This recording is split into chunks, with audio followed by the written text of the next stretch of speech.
Do you have any Yes, favorite roles? I do. I have a number of really amazing roles that I've done in the past. Most people know me for We Will Rock You's Killer Queen, and it was a fantastic role. I loved Evan Buelling and Adam Brazier. It was amazing. There was a dynamic change that happened when Camilla Scott, love her, but it changed the message. Killer Queen is like the major villain. She wants to keep people in a systemic oppression. And it was a very powerful role. A lot of women identified with her. It was the role of someone that they wish that they could be to their bosses or to their husbands or to, these males that always try to usurp them or tell them they don't have a voice. When we got a female counterpart for the role that was normally played by Evan or Adam, it really changed the dynamic. Women didn't like to see two Right. women fighting each other. Everybody wants to say that we should play every role and da da da. I don't know if we should play every role.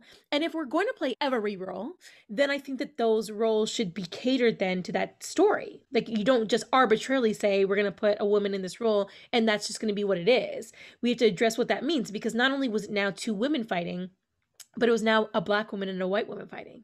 And so what's Absolutely. that conversation? We are often faced now where nothing's addressed. It's all arbitrary. We just want to put this Black person or put this woman into this role, and we're not going to talk about how that changes the story. And I don't actually think that works. That's why I don't think that colorblind casting works. That's why I don't think as cast works. I think that if you're going to do something of that nature, I think that you need to color conscious cast. I think you need to Yes. Color conscious.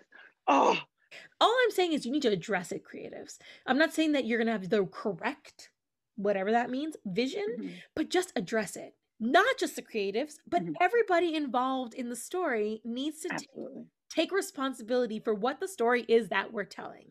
And therefore, the creatives should give us the opportunity to help them if they are uneducated or ignorant to what that might mean for a person of color Hmm. or an opposing gender, Yes. that we can help you if you don't know, because P.S., you don't know everything. Unfortunately for me, and this is something that I battle, is the representation of Black women on camera.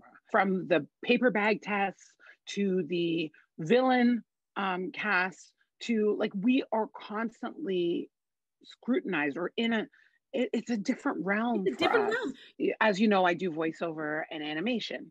And so there's been a really big conversation about who are doing these Black roles in kids' shows that are white that shouldn't be doing them.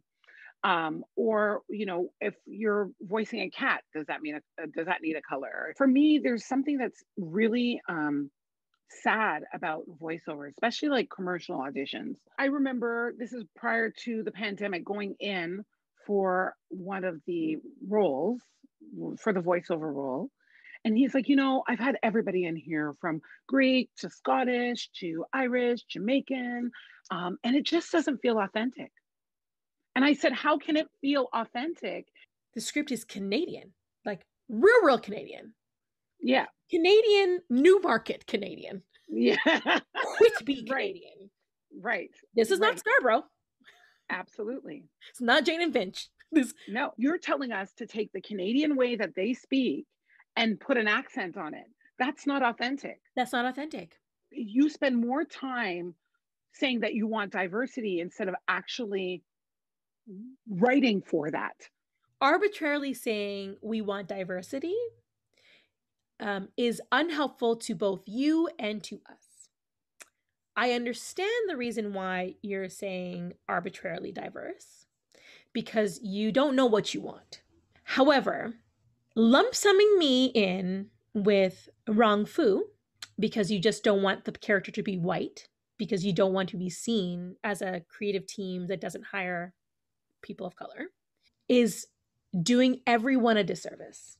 Absolutely. Because the writing on the page in and of itself, I've found that you can tell right away if this person is supposed to be a person of color because all of a sudden they are unable to speak proper English. Ab so oh, And by the way, yes, often when I'm code switching, I will make statements that are not necessarily proper English. Often, but not always. I code switch to being, I guess, what you might call more urban. I love Right. that one. Yeah. More Urban, Uh, aka Black. but if I'm speaking to a white person, I probably am not code switching to that. It'd Right. be very No. specific as to when I code switch. That's a category that they created so that Created. they could be comfortable so that they didn't have to say Black. So, That- like, for example, like I'm doing this song and the song is clearly singer songwriter. And they're like, well, that's going to be in the urban category. And I'm like, well, no, it's singer songwriter. And having this conversation. And they're like, yeah, well, it is singer songwriter, but you're Black. I'm like, yeah, but it's, and I'm not going in urban. Thank you very much. Those are real conversations that I've had in the past few weeks. Weeks, friends. We're talking 2021 weeks. Yes, weeks.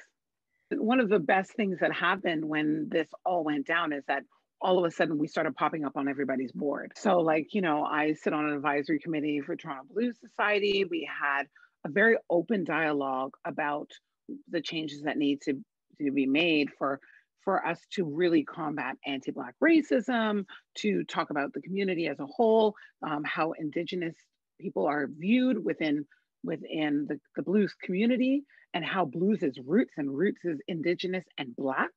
And literally having people say, we didn't steal your music, we discovered it and are nurturing it for the next generation.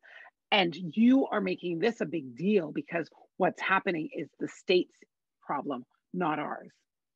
And that to me is entirely disgusting, because you as a white man cannot explain to me what it is to live a Black life in Canada. A Black Whether you're woman from life in Canada. And yes, there is a hierarchy in the people of color, because we've been taught that through oppression, so that I'm going to think you're less than me because I'm at least in a better situation than you. And until we end that, till we're championing more than just Kim's convenience, we have to continually be telling our stories and embracing each other. Don't forget to subscribe so you never miss another episode of the Blacktor Studio. You're back. Was I frozen or was I in Tableau? Oh. Okay, getting black to blacker. Oh. Well, black to life. Black's our reality. Put that in your show. Okay.